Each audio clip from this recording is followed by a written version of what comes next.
Hola amigos, bienvenidos a esta nueva emisión de Sin Filtros México. Bienvenido Carlitos, mi coanfitrión. Hola Maybord, un gusto saludarte al igual que a los amigos que nos ven allá en la Unión Americana y en todo el resto del continente. Un gusto saludarlos. Y a esta hora vamos a darle también la bienvenida a todos aquellos que nos empiezan a acompañar desde ya en nuestro super chat.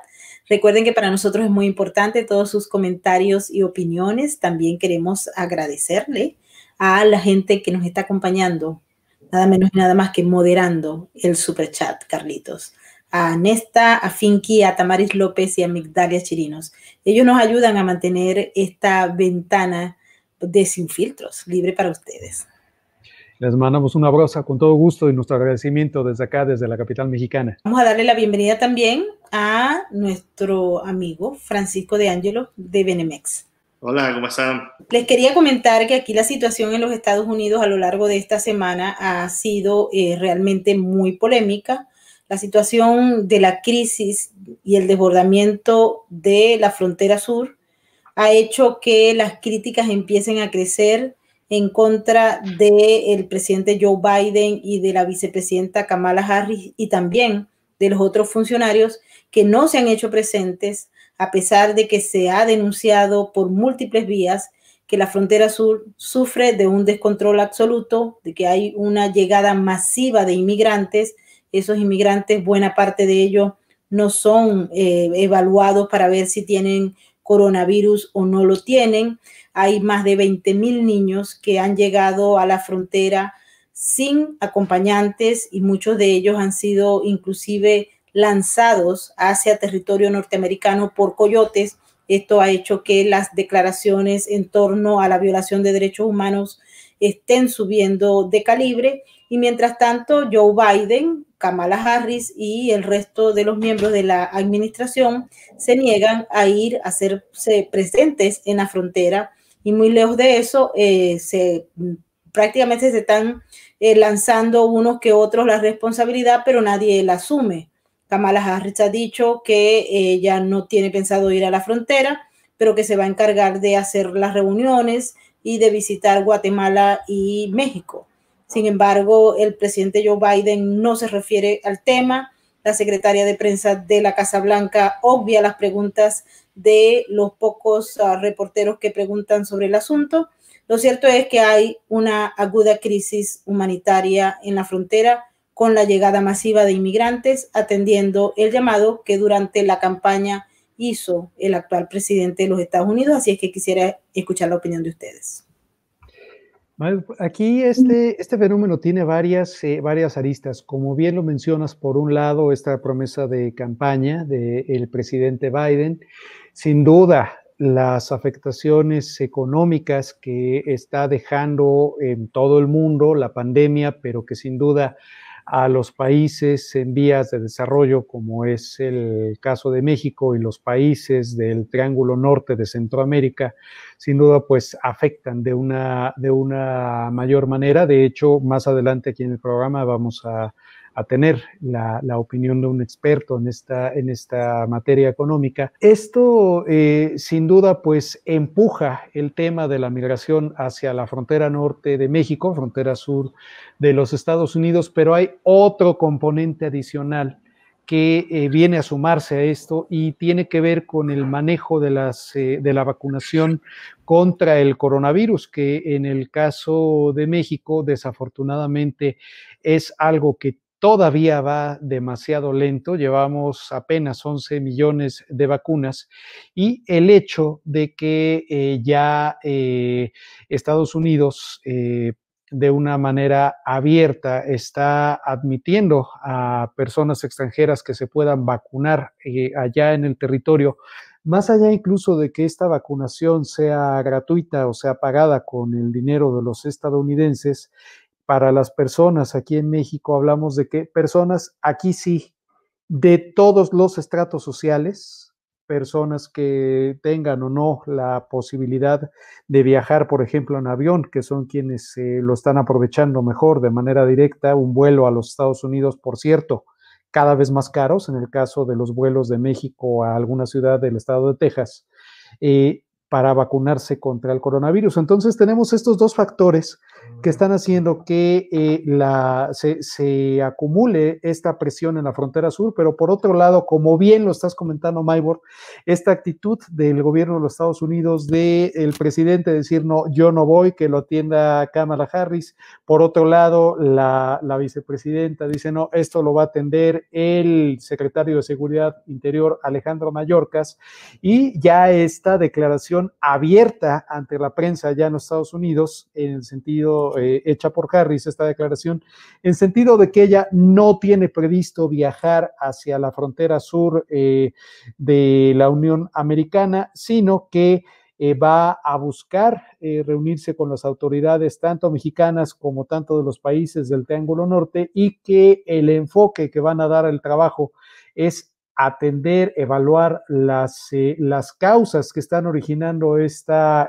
migración y que tienen que ver con el crecimiento económico en esta región, lo cual, dicho sea de paso, pues se aplauden, se agradecen las buenas intenciones, pero por el otro lado, el problema ahí está. Y algo de lo que estamos viendo en la práctica es que esto ya se ha venido ocurriendo en el caso de México desde la anterior relación con el anterior gobierno que encabezaba el señor Donald Trump, la militarización de la frontera sur. Ahora, de la frontera sur de México, entonces, tenemos dos distintos frentes, dos distintos lugares en donde se está desarrollando este fenómeno. Por un lado, en la frontera sur de Estados Unidos, en donde las últimas cifras que tenemos, que son al mes de marzo, las cifras oficiales, la Border Patrol y sus agentes habrían realizado una detención de migrantes indocumentados que suma 172,331 personas. Entonces, esto pues sin duda viene a ser una presión importante para el gobierno de los Estados Unidos, como bien comentas, Maybor, el aumento también de la llegada de menores no acompañados y que tienen que ser resguardados, por lo menos así está en las leyes, resguardados por el gobierno de los Estados Unidos, en tanto puedan estos menores reunirse con un familiar.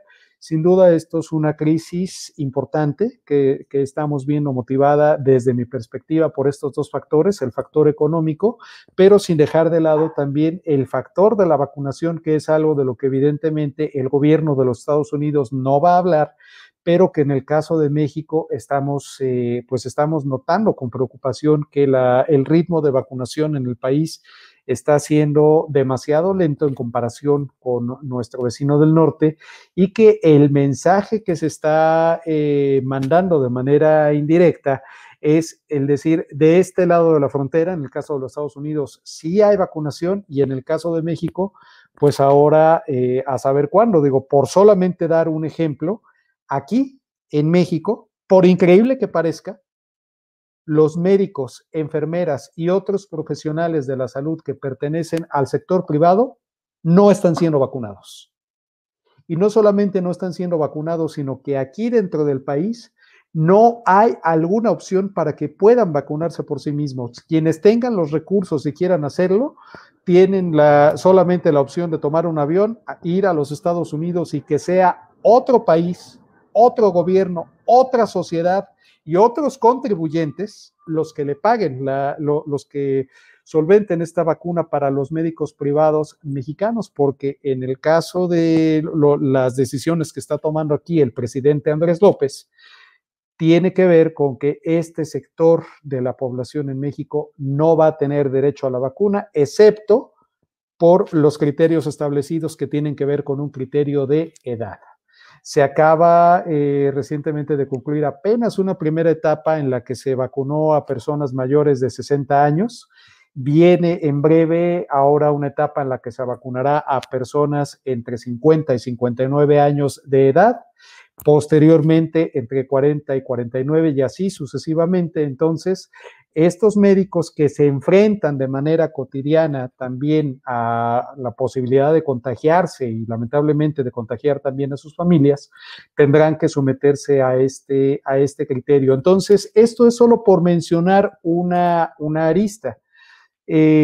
evidentemente, el mensaje que se tiene, o ahora lo que está ocurriendo en México, específicamente con este tema de la vacunación contra el COVID-19, pues es que quienes puedan o vean la posibilidad de irlo a hacer a los Estados Unidos, lo harán, y en algunos casos, lamentablemente, si esto es por la vía ilegal, pues ya tenemos dos motivaciones, por decirlo entre comillas, para buscar acceder o buscar llegar a territorio estadounidense. Uno, la crisis económica y buscar allá alguna oportunidad para salir de ella o para enviar remesas a las familias mexicanas, y por el otro lado, el tener acceso a estas vacunas contra el COVID-19, Maigo. Francisco, ¿tienes algo? Sí, rápidamente, es un cóctel explosivo lo que estamos viviendo, lo habíamos comentado en este programa. En el momento que pasara la pandemia, iba a continuar la inmigración, iba a presionar mucho las fronteras,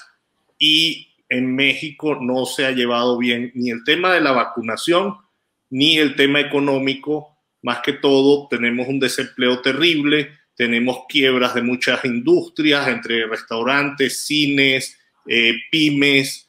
Estas personas se quedan sin empleo, y hay un rumor que yo no sé por qué razón no se están haciendo campañas de que es mentira, que si usted llega a la frontera va a poder llegar a Estados Unidos. Al contrario, en este instante hay un caos, están las mafias, está la presión de que están desbordados los organismos que tratan estos temas de migración en México, también las policías, la Guardia Nacional, los militares. Entonces, más bien peligra su vida si usted va a la frontera. Pero las personas se escucha, el migrante cree que va a llegar a la frontera y va a poder pasar. Entonces, esta presión va a seguir, y si México no solventa el tema económico, la presión no va a ser solamente de los cientos de miles de centroamericanos y algunos mexicanos, va a ser de mexicanos tratando de ir a Estados Unidos. El tema también es económico, y por supuesto el acceso a la vacuna y a la salud, que ha sido muy deteriorado en México en los últimos 2 años. Sí, lamentablemente esto es el resultado de una política irresponsable, porque durante la campaña se hizo un llamado y se pronunciaron a favor de las fronteras abiertas. Ahora que la gente en todos los Centroamérica, pero en todo el mundo, porque ahí está llegando gente de todos los lugares, y esto es un descontrol absoluto, y vale la pena destacar que la pandemia también dejó estragos importantes en la economía de los Estados Unidos, y particularmente en estados como, por ejemplo, acá en Nueva York, en California y en otros lugares importantes de acá. Entonces, no existe la respuesta del gobierno que no sea incrementos de deuda, porque en estos momentos se está imprimiendo dinero, pero millonariamente, en la Reserva Federal de los Estados Unidos, para atender un plan populista que no sabemos hacia dónde nos va a llevar, pero si lo comparamos con experiencias extranjeras, tenemos la certeza de que esto no va nada bien.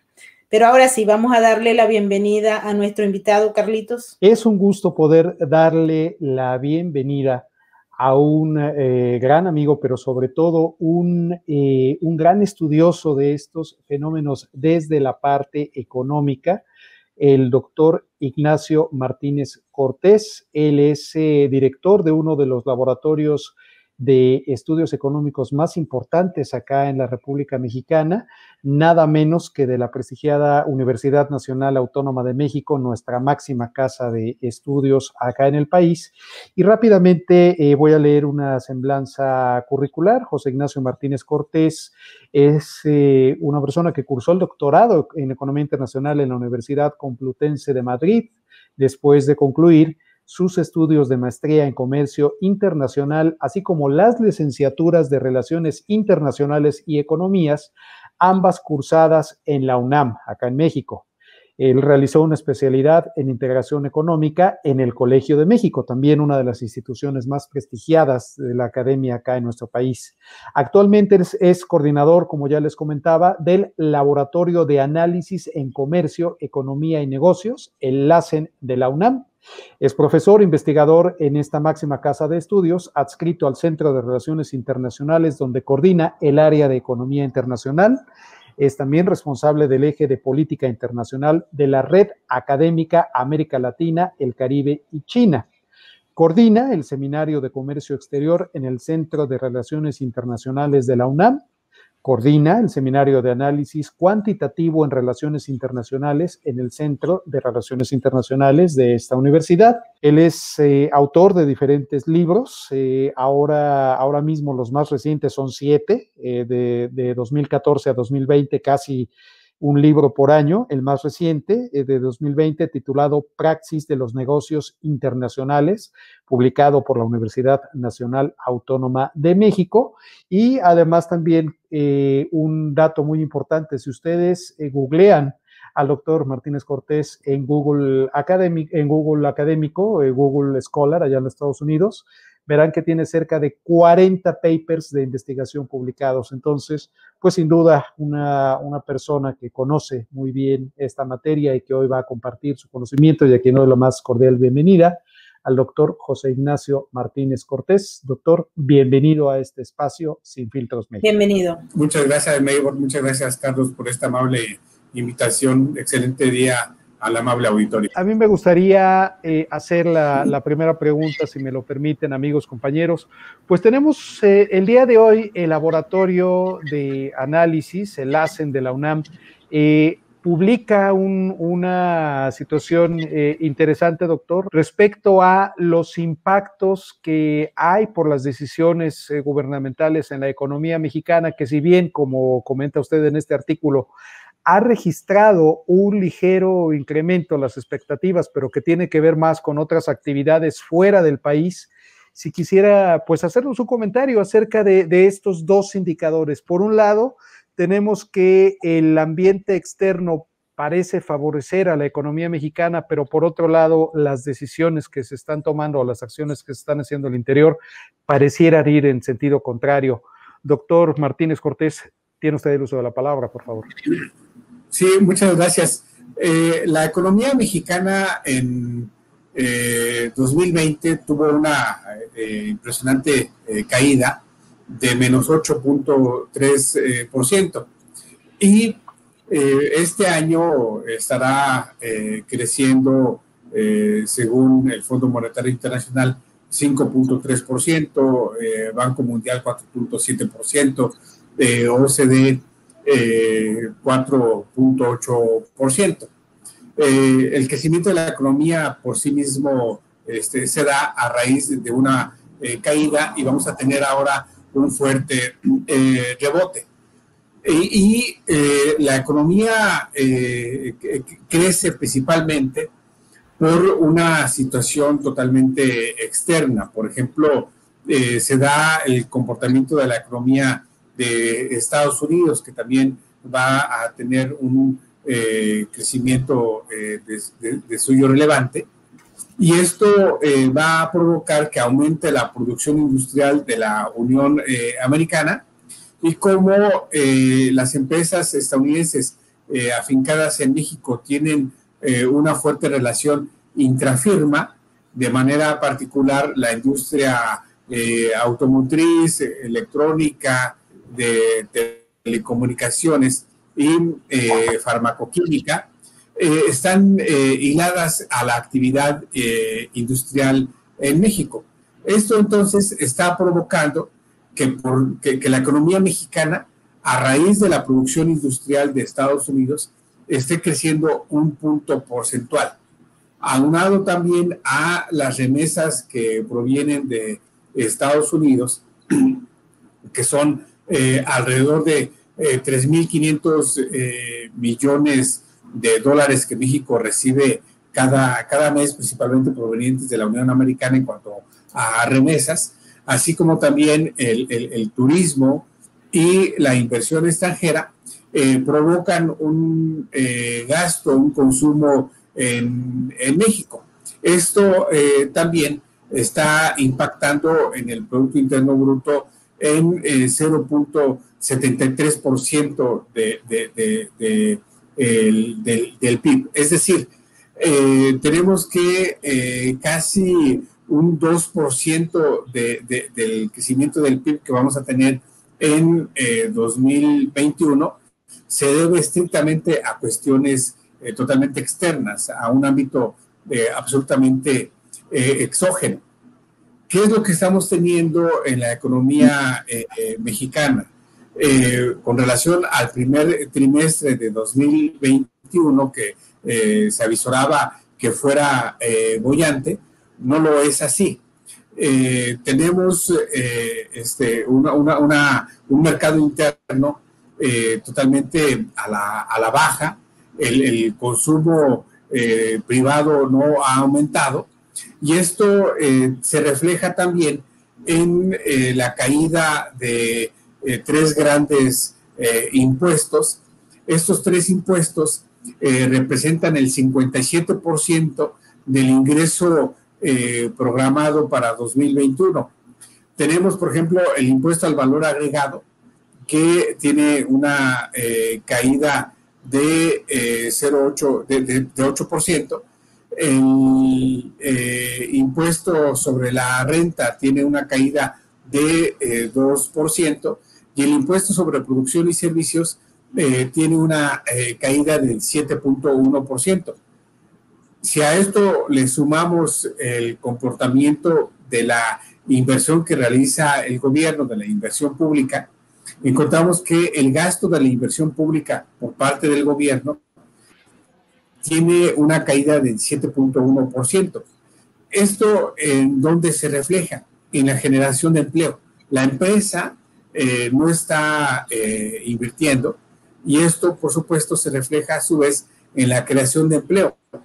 En la creación de empleo en marzo recién pasado con relación a febrero, la creación de empleo en términos porcentuales tuvo solamente un aumento de 0.4% en marzo con relación a febrero. Es decir, la economía mexicana en su ámbito interno no está teniendo un comportamiento positivo, como sí lo está teniendo en su ámbito externo, de manera particular en el sector exportador. Por lo tanto, México está dependiendo, en lo que vamos de 2021, en estos 4 meses de 2021, totalmente está expuesto al ámbito externo, y esto tiende a ser muy peligroso en el sentido de que, por ejemplo, si no fructifica, esperemos que no sea así, pero si no se fructifica el plan económico del presidente Biden, en automático estaría afectando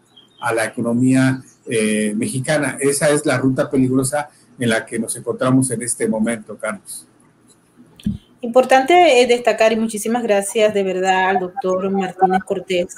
Quería que nos explicara por qué en estos momentos se está discutiendo acá en los Estados Unidos una reforma fiscal que incluiría un incremento del 21 al 28 para las empresas inversoras. Esto ha repercutido no solamente ya acá en la ciudad de Nueva York, sino en otros estados importantes de la Unión, y hay muchas empresas que están planteando irse de los Estados Unidos ante el incremento tan elevado de los impuestos propuestos por la administración Biden. México sería uno de esos países que luce atractivo para muchas empresas acá en los Estados Unidos que huyen de esta política tributaria feroz. Le pregunto cómo usted ve esta posición. Ya se han anunciado y tienen todo para ser aprobado prácticamente en los próximos días o semanas. Sí, Maybor, muchas gracias. Sin duda, México es un mercado atractivo para la inversión estadounidense. Aquí el punto está en que el gobierno que encabeza el presidente López Obrador está colocando una serie de trabas a la inversión en torno a la cancelación de una serie de medidas que se habían estado adoptando para impulsar la producción de empresas paraestatales, de manera particular lo referente a Petróleos Mexicanos o la Comisión Federal de Electricidad. Y esto va en contrasentido del tratado que se tiene ahora entre México, Estados Unidos y Canadá, el famoso TEMEC en México, que contraviene las medidas que está impulsando el gobierno de López Obrador, contraviene, por ejemplo, el artículo 14.1 del TEMEC en materia de inversión, o bien en materia de energía, el artículo 22, el artículo 22.8. ¿Esto qué implica? Si se da esta reforma fiscal que está impulsando el presidente Biden y las empresas afectadas buscan refugio en México, lo que está haciendo el presidente López Obrador es mandar una señal una señal negativa en torno a el Estado de Derecho, que también mina la confianza del inversionista y, por supuesto, afecta al empresario. Si a ello le sumamos esta situación alicaída que tiene el mercado interno nacional, pues no se augura que el mercado mexicano, que la economía nacional pueda atraer a la inversión que pudiera salir de Estados Unidos. Y esto estaría, sí, afectando a la economía nacional, que mucho requiere de inversión y más de la estadounidense menor. Quiero acotar. Entonces, un gobierno que se ha vendido como nacionalista, como que quiere defender el nacionalismo, la producción mexicana, este tipo de ideas, está terminando de hacer a México dependiente, más dependiente aún de lo que pasa en Estados Unidos. El empresariado mexicano, ¿qué usted cree que ha hecho o que va a hacer ante este aspecto? También hay un tema de nacionalización de energías, ¿no? Y cambio de la forma como van a producir las energías. Tengo entendido, la cogeneración en electricidad ya no se va a poder hacer como se estaba haciendo. Las energías limpias, las inversiones en energías limpias, al parecer están detenidas, hay amparos, y eso va a ser, lógicamente, que si vuelve el monopolio de la electricidad, el monopolio de Pemex, van a tener energías más costosas, y eso también es otro problema para producir en México. No solamente las barreras que le está, o las señales que está dando el gobierno de falta de seguridad jurídica, sino también lo costoso que se va a hacer al no poder producir energía barata y competitiva. Entonces, ¿cómo usted está viendo estos temas que ha hecho también la parte industrial, o qué cree que va a ser la parte de empresarios con respecto a estos temas? Sí, sin duda aquí, Francisco, se requiere en México impulsar la productividad de la economía en materia de energía. Aquí habría que verlo en dos dimensiones, este importante tema que abordas. Uno es de que la reforma energética que impulsó en su momento el presidente Peña Nieto establece un candado a la Comisión Federal de Electricidad, en el sentido de que las empresas por sí mismas generan energía limpia, pero por condiciones climatológicas, si estas empresas dejan de generar esa energía, en automático entraría el subsidio de la Comisión Federal de Electricidad para proveer de energía a estas empresas que estarían impedidas de generar esta nueva energía. Lo que implementa la reforma del presidente López Obrador es de que sea la Comisión Federal de Electricidad la que genere por sí misma esta electricidad, esta energía, y que no le compre a las empresas privadas. Ese es el tenor del asunto. Aquí el punto, Francisco, está en que lo que se negoció en el TEMEC, de manera particular, preciso, nuevamente en el artículo 22.8 en el TEMEC, está ahí implementado el espíritu de la reforma energética, en este caso del sector eléctrico. Para que México crezca, requiere de la inversión de Estados Unidos, y por lo tanto el gobierno mexicano, la economía mexicana está expuesta a los intereses de Washington, ahora más que nunca. Sin duda, también otro aspecto importante también que pues me gustaría mencionar o recalcar es pues esta situación de mal antecedente, porque como bien comentan, doctor Martínez, amigo Francisco, aquí ya había inversiones importantes de empresas, tanto nacionales, en el caso, por ejemplo, voy a mencionar una marca con fines informativos, la marca Bimbo, por ejemplo, es una gran empresa en cuanto a tamaño y en cuanto a activos importantes.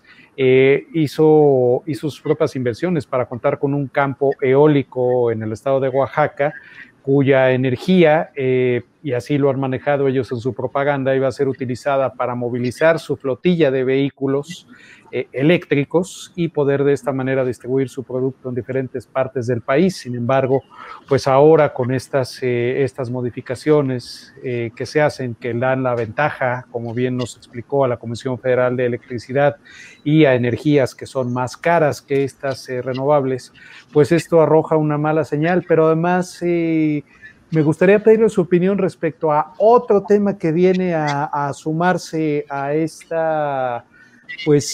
a este pronóstico, que no sería quizás el deseable en materia de que quienes las empresas que puedan salir de Estados Unidos por estos altos impuestos pudieran ser captadas en México, que es el tema del outsourcing o subcontratación. Esto para los amigos que nos ven allá en Estados Unidos o que nos ven fuera del país. Aquí en México se acaba de legislar en una de las cámaras, falta la aprobación por el Senado, pero esto ya fue aprobado en la Cámara de Diputados, una ley que prohíbe la figura de subcontratación. Aquí en nuestro país hay instaladas empresas de todos tamaños encargadas, por darles un ejemplo, empresas que contrataban a personal para los sistemas de mantenimiento, para dar el mantenimiento a las empresas, la limpieza, el trabajo de intendencia, y que no necesariamente eran parte de esa empresa. Vamos a mencionar una marca grandota, Walmart, por ejemplo, que Walmart, en vez de tener contratado su personal de limpieza, contrataban los servicios de una empresa que les llevaba todo el equipo de personas que realizaban esta actividad. Ahora eso acaba de ser prohibido como tal. ¿Qué lectura podría darnos, doctora, esto? ¿Beneficia o perjudica en términos más allá de los trabajadores o estas empresas, sino en un panorama general, esto para atraer inversión extranjera? ¿Cómo lo calificaría usted? Sin duda, este es un tema muy importante, ¿no? Y que no se hubiera hecho esta modificación, Carlos, al artículo federal del trabajo sin la implementación del TEMEC, que va muy de la mano. Porque aquí es importante resaltar el capítulo 23 del tratado, que se refiere a derechos laborales, que en México sindicatos, empresas, gobiernos, también la academia, poco visualizaban, poco ponían atención o amparaban o protegían a los derechos laborales. Y aquí también entra otra figura muy importante, que es la Organización Internacional del Trabajo, que hace 58 años, Carlos, instrumentó lo que se conoce como el Acuerdo 98. ¿Qué es el Acuerdo 98? Otorga precisamente derechos laborales a los trabajadores, y dentro de esas medidas que se implementan en el Acuerdo 98 es precisamente la práctica indebida de la subcontratación o del outsourcing. En 2012, el entonces presidente Peña Nieto hace un cambio a la Ley Federal del Trabajo y se crea el artículo 15D, que precisamente bajo este artículo de la Ley Federal del Trabajo se da cabida a... En general es la actividad internacional tiene cabida, ¿sí? ¿Dónde está la relevancia en México? Y lo sabemos, ¿sí? En actos de corrupción. Por ejemplo, empresas muy grandes, ¿sí? Que siguen teniendo una actividad productiva de suyo relevante, que generan 300 trabajadores, 300 trabajadoras, solamente registraban ante el Seguro Social a 5 trabajadores, ¿sí? Y que hacía la empresa con base a la Ley Federal del Trabajo, cuya reforma impulsa Peña Nieto, que se contrataba a las personas a los 90 días de haber entrado a trabajar a la empresa. ¿Qué es lo que hacía la empresa?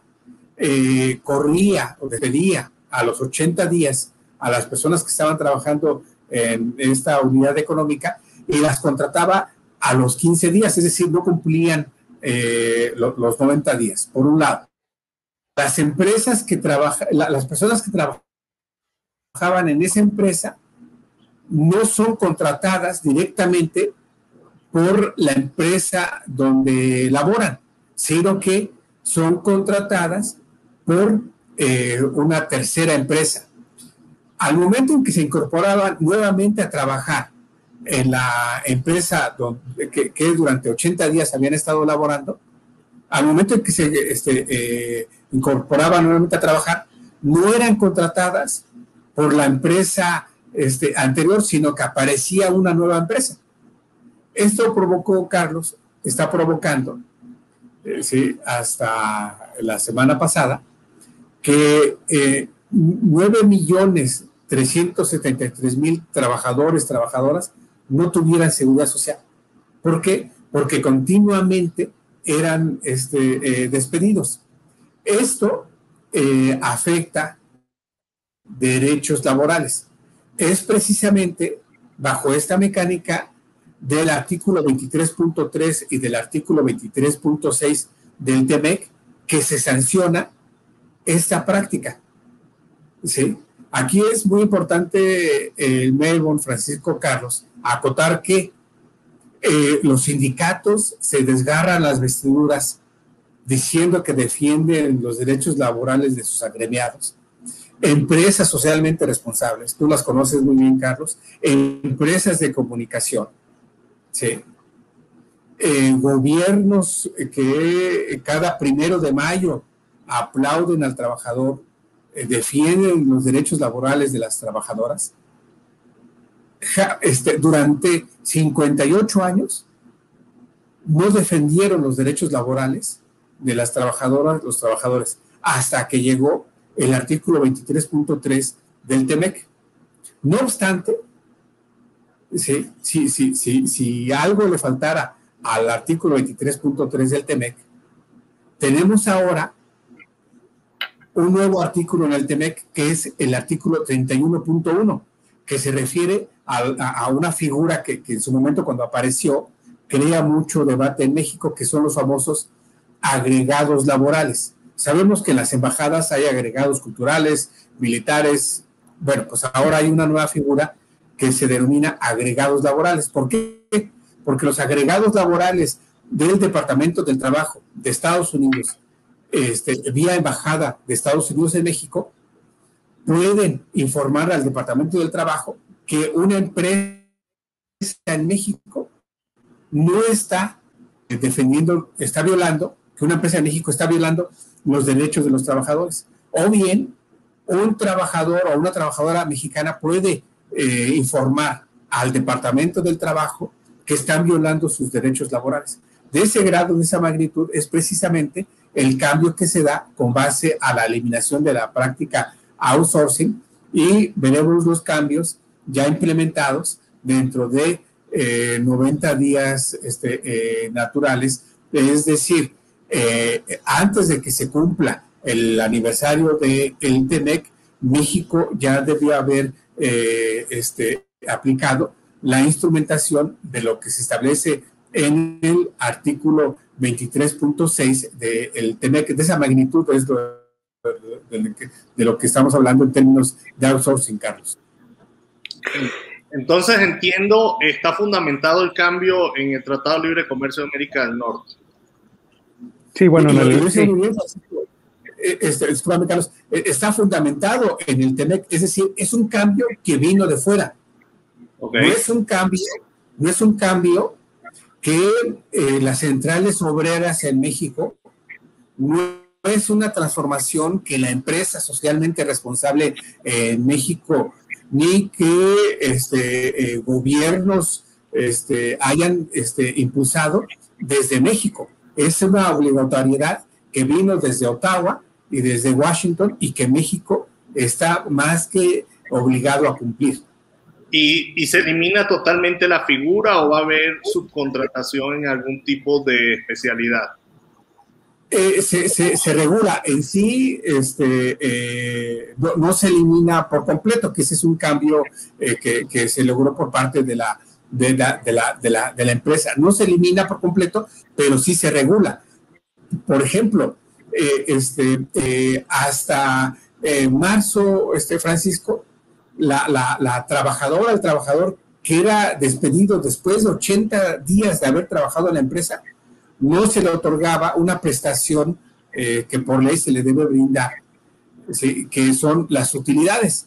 El trabajador, la trabajadora, era despedida sin utilidades, ¿sí? Bueno, pues ahora la ley lo que contempla es que se le brinden al trabajador, a la trabajadora, 90 días de utilidades generadas en la unidad económica, y también, Francisco, se obliga a que no se subcontrate, que la empresa que está contratando le diga a la Secretaría del Trabajo bajo qué figura, bajo qué régimen laboral fiscal está contratando al trabajador o a la trabajadora.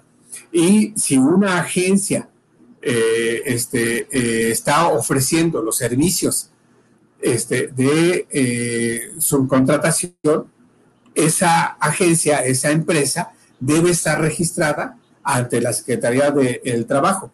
Y algo más, Francisco, Carlos, Melbourne, que afecta mucho a las empresas. Ahora, Walmart, Televisa, Banco Azteca, estamos hablando de las 500 empresas más grandes que existen en México.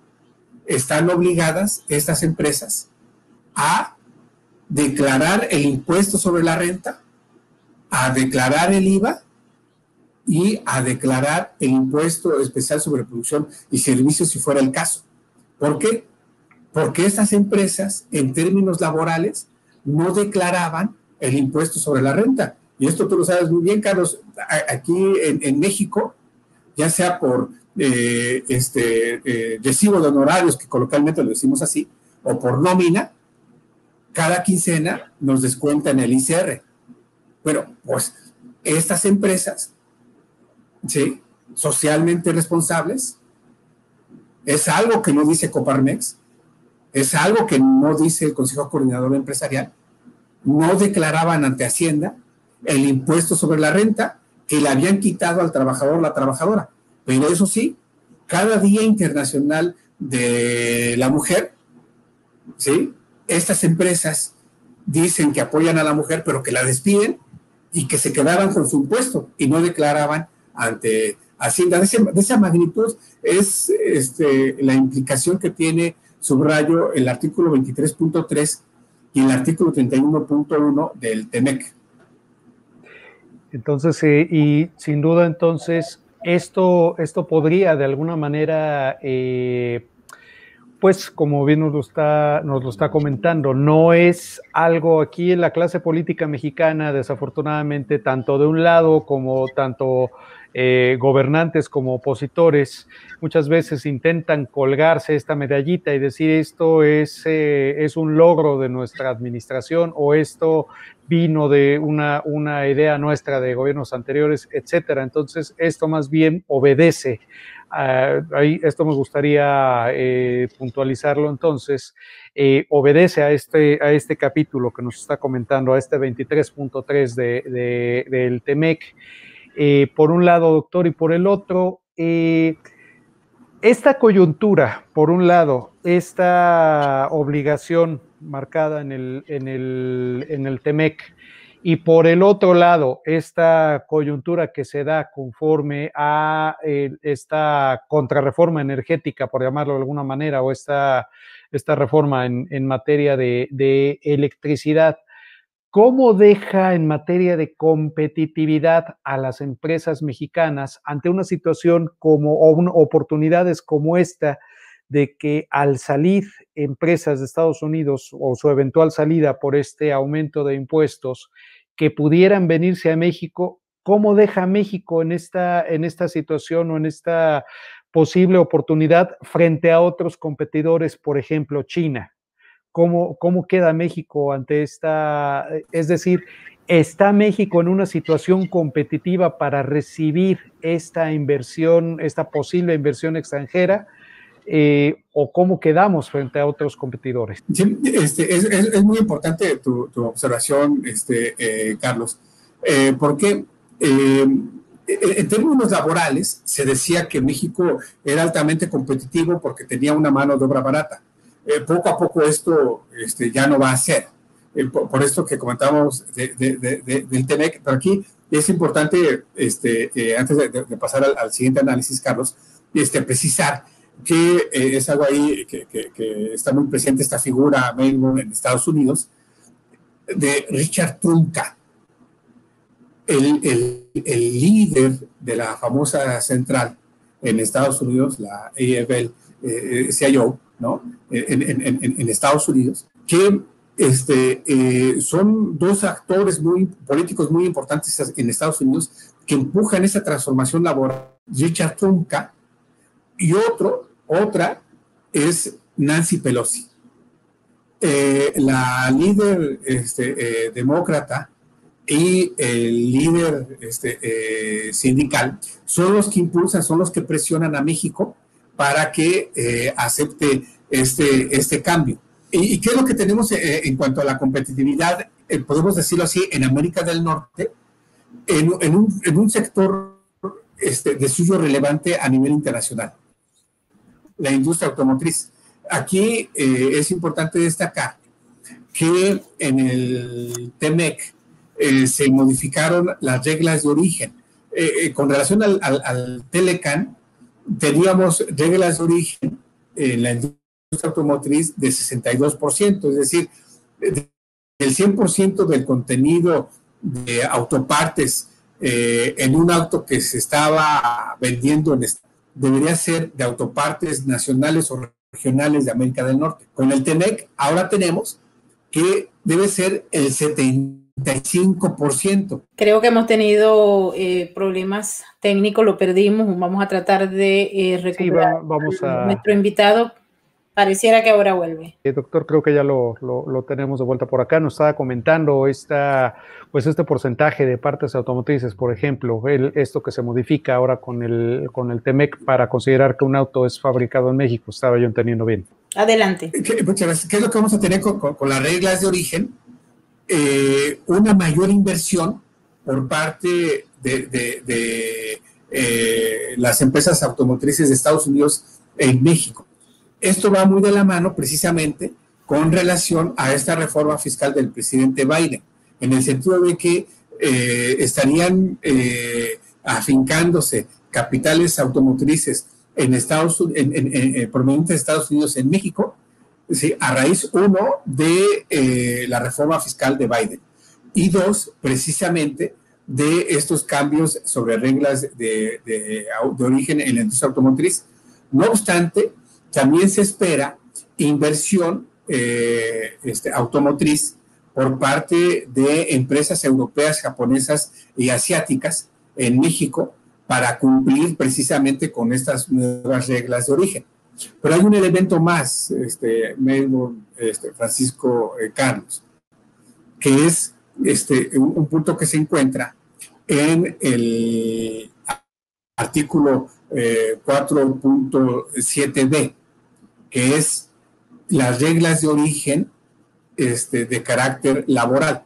Esto es, a 2023 se deben emparejar los salarios de la industria, del trabajador de la industria automotriz en México con relación a los salarios del trabajador de la industria automotriz en Estados Unidos.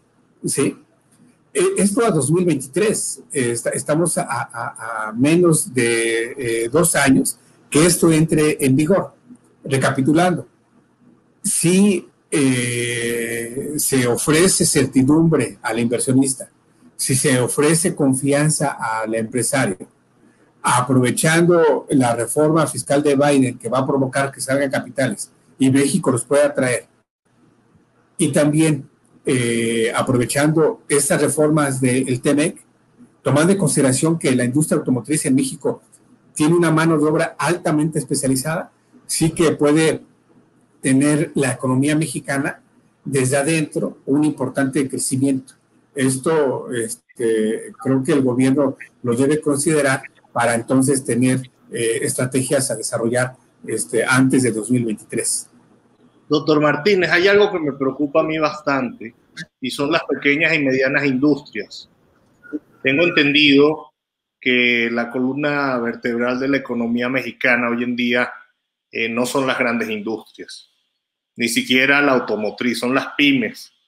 Y para 2020 parece que había más de 4 millones de pymes, ¿no? Y estamos hablando de que para 2020 también alrededor, según Forbes, el 52% del PIB era de pymes, pero las vemos muy afectadas por el coronavirus. Vemos una cosa nunca vista en México: salimos a la calle y vemos desempleados en esquinas, en zonas de gente pudiente, niños. O sea, es grave la situación económica, es grave el desempleo. ¿Cómo usted está viendo el tema que el gobierno no ayudó a las pymes? Al parecer no le hizo ayudas como se hicieron en otros países, y esta gran presión de desempleo, de falta de actividad, de medio trabajo, con que están los cines, los restaurantes, los hoteles, no se activan. Entonces, ¿qué va a pasar ahí? ¿Qué usted está viendo? ¿Qué sabe que nosotros no sabemos? Sí, muchas gracias, Carlos. Aquí, Francisco, la pandemia obligó a todos los países a instrumentar medidas de confinamiento, ¿no? Y esto provocó una caída en la actividad económica internacional, ¿no? En la economía mundial se tuvo una fuerte caída de 4.7%, esto en 2020. Y esto provocó, principalmente a partir de mayo de 2020, que los países otorgaran apoyos y incentivos a las empresas, a los trabajadores, a las personas. De aquí, Francisco, mucho se dice, mucho se dijo, que México fue el único país que no otorgó apoyo a la empresa, apoyo a los trabajadores. El 12 de abril, el Consejo Coordinador Empresarial en México, la patronal Coparmex, la Confederación Patronal en México, estaban presionando al gobierno mexicano para que se contratara deuda y... Estamos teniendo de nuevo cuenta un pequeño problema técnico. Ya lo recuperamos, doctor. Ese día le hace saber el presidente al Consejo Coordinador Empresarial de que son 15 grandes empresas que le deben al fisco. Pero paradójicamente, esas 15 grandes empresas estaban presionando para que se rescatara a la pequeña y mediana empresa, Francisco. En México, más allá del día de la semana, de aquí, Francisco, en México, cada 12 del día corriente, cada 12 de los corrientes de cada mes, el Seguro Social da a conocer el número de empleos generados durante el pasado mes. Por ejemplo, ese 12 de abril se dio a conocer cuántos empleos se generaron en marzo. Bueno, ese día, el 12 de abril, se da a conocer, Francisco, que del 13 de abril al del 13 de marzo al 13 de abril, se perdieron 744,000 empleos ante el Seguro Social. Es decir, 744,000 personas dejaron de tener seguridad social. Escandalosa la cifra en un mes. Tomando en consideración, Francisco, que por año se debe generar mínimo 1 millón de trabajadores de empleos, pero en un mes se perdieron 744,000. Y las grandes empresas, figuras empresariales, se estaban desgarrando las vestiduras, diciendo que era la pequeña y mediana empresa la que estaba siendo más afectada. Ese día nosotros en la tarde sacamos un estudio, Francisco, y resulta que de esos 744,000 empleos perdidos, poniendo en un 100% esos 744,000, Francisco, 93% habían sido despedidos por empresas grandes. La empresa, no digo que la empresa pequeña y mediana no haya sufrido estragos, sin duda.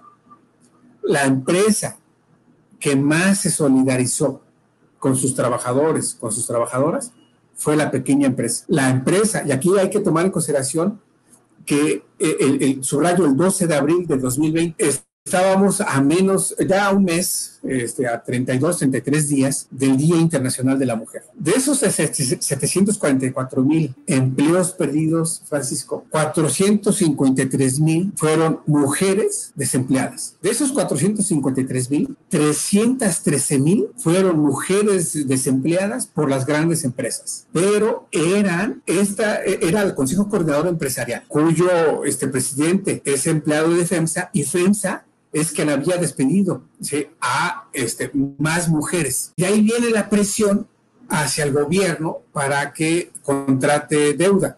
Aquí algo muy importante, Francisco, a acotar. Se podía contratar deuda así, con el Fondo Monetario Internacional, bajo su artículo 4. Hay una trampa en el artículo 4 del Fondo Monetario Internacional. Chile, Colombia, Bolivia, Ecuador, Brasil, Argentina contrataron deuda. España contrató deuda al tiempo. El artículo 4 del Fondo Monetario Internacional dice: el país que contrate deuda con el Fondo Monetario Internacional vía artículo 4, modificar su política económica 2 años después de contratar deuda para pagar esa deuda. ¿Qué quiere decir? Y está ya el debate en España: aumento de impuestos. Es lo que habrá en aquellos países que contrataron deuda. Eso quiere decir que México va a tener finanzas más sanas y una moneda más estable. De aquí, de la moneda, Francisco, yo lo pondría en un punto de aparte, porque es un commodity, es una variable, esa variable es muy coyuntural. Sí, yo lo pondría en este aspecto de que las finanzas sanas en términos macro están, ¿sí? ¿Cuál es el pero que tenemos en términos de pequeñas y medianas empresas, Francisco? 1.110.000 empresas, principalmente pequeñas y medianas, ya no abrieron. 11.300.000 trabajadoras vieron reducido ingreso. ¿sí? Aquí vamos contra corriente. ¿Cuál es el pero? Que en este momento, a un año, el gobierno no ha implementado medidas para impulsar el mercado interno, ¿sí? Más allá del apoyo que se pudiera dar a la empresa como tal, ¿sí? Ese es el pero y esa es la crítica que desde el laboratorio hacemos a la Secretaría de Economía, a la secretaria Cloutier, de que no se han implementado medidas para impulsar al mercado interno. Y volvemos con el punto inicial, estamos totalmente esperanzados a que la economía de Estados Unidos jale a la economía mexicana para poder crecer. Hay un aspecto importante, doctor, que quisiera comentarle, y es el hecho de que desde acá, desde los Estados Unidos, a raíz de una reunión que ha sostenido la vicepresidenta Kamala Harris con un grupo del Triángulo Norte para gestionar los fondos que van a ser entregados para tratar de buscar de alguna manera que se controle la crisis humanitaria que vive en estos momentos la frontera sur de los Estados Unidos. Ya la vicepresidenta Kamala Harris, aunque no dijo fecha, aseguró que iría a México y a Guatemala para conversar con el gobierno y ver de qué manera se puede gestionar mejor estos fondos. Dicho sea de paso, en los últimos números que hemos conocido, hay un incremento de mexicanos que están llegando a la frontera y que quieren entrar a los Estados Unidos para beneficiarse de las políticas abiertas de la administración Biden. Así que me gustaría obtener su opinión sobre este punto. Creo que sí, Maybor. Aquí en esta relación que México tiene ahora con el presidente Biden, esta nueva relación se teje en 5 grandes puntos, ¿no? Inversión, energía, medio ambiente, seguridad, entiéndase, crimen organizado y, por supuesto, migración, ¿no?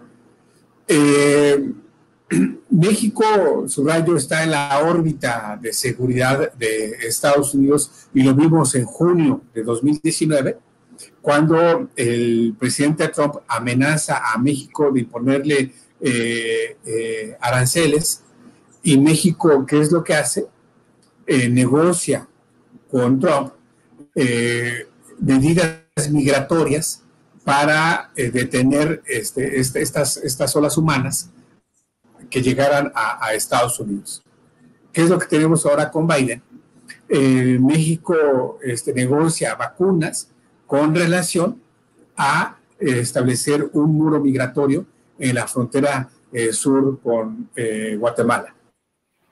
Y es en este aspecto donde entra a escena la vicepresidenta Kamala Harris, ¿sí? en el sentido de que el presidente Biden le encomienda esta importante tarea precisamente para llegar a adoptarlo de cara a la reforma migratoria que estaría presentando el presidente Biden al Congreso, pero para que se dé esa reforma, antes debe solucionar este éxodo migratorio que se está dando principalmente entre Tijuana, vis a vis San Isidro, en Estados Unidos, ¿no?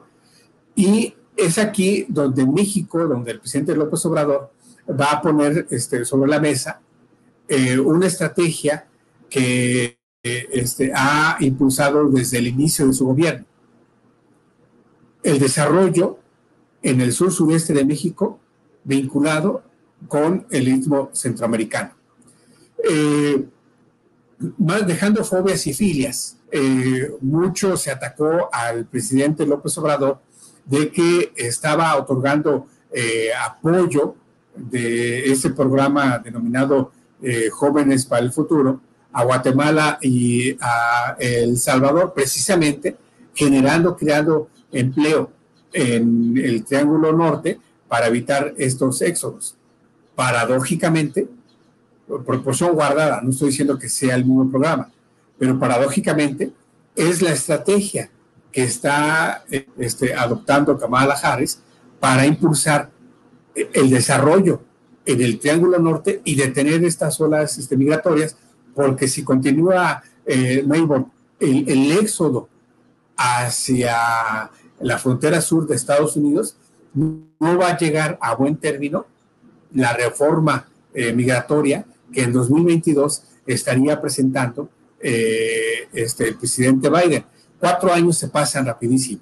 En 2022 ya estamos de cara al 2024 nuevamente en las elecciones en Estados Unidos, tomando en consideración también que vienen las elecciones intermedias en la Cámara de Representantes. Por lo tanto, si Kamala Harris se ve como fuerte candidata en 2024, necesariamente debe arrojar buenos resultados en, sin duda, este talón de Aquiles que se ha convertido a menos de 100 días del gobierno de Biden, quizá en el talón de Aquiles de la administración Biden. Sin duda creo que hay varios retos que no solamente como gobierno, o sea, es decir, no solamente el gobierno mexicano, sino la sociedad mexicana y ante estas coyunturas internacionales.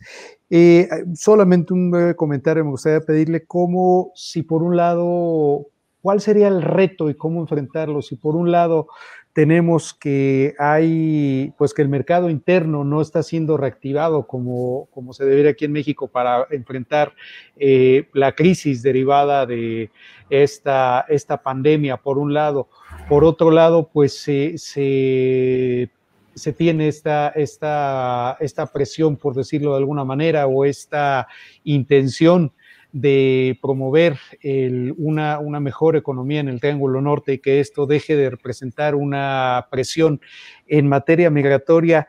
¿Cuál sería entonces el reto para que enfrentan nuestras autoridades y cómo sería bueno enfrentarlo? Sobre todo, preocupa algo de lo que nos compartía usted previo a esta entrevista y que me permito compartir ahora con el auditorio, es precisamente el análisis que hace el laboratorio LACEN el día de ayer, en sentido de que va a haber una presión hacia la tasa de interés, esto provocado por los factores que ya estaba comentando hace un momento, doctor.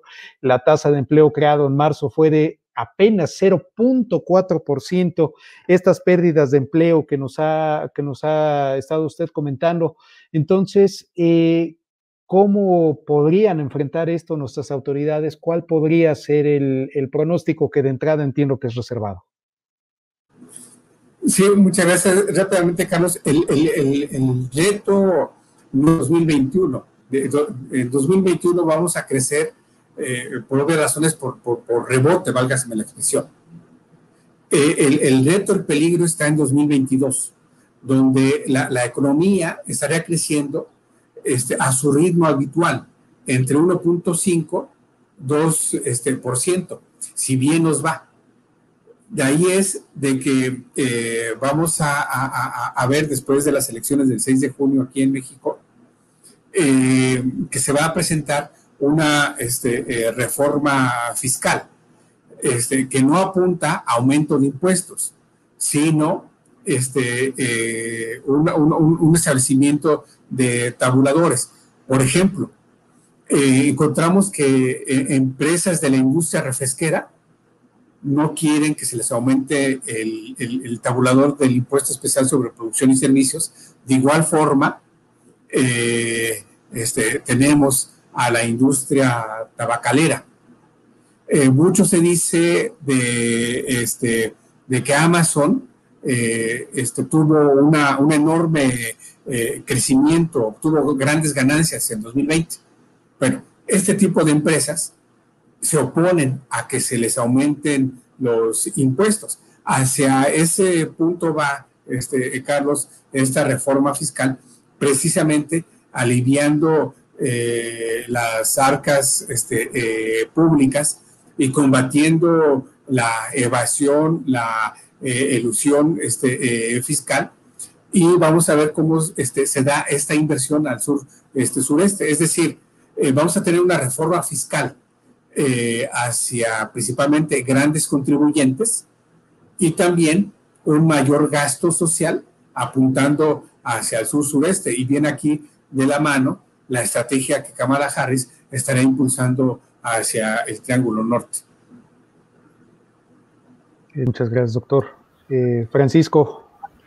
Sí, bueno, para culminar, lo que creo que ya lo hemos conversado, entre si México tiene un gran reto, si la economía no se activa, si no genera más empleos, si no genera más inversión, la presión migratoria hacia el norte se va a dar. Y eso, dependiendo México de Estados Unidos, va a traer problemas y va a traer muchas presiones al gobierno de López Obrador. Definitivamente hay que ver qué es lo que pasa. Yo creo que México es un gran país y va a lograr sortear este tipo de problemas y recuperar su economía. Soy optimista, pero sí tiene muchos retos, grandes retos que avanzar. Ojalá lo logre.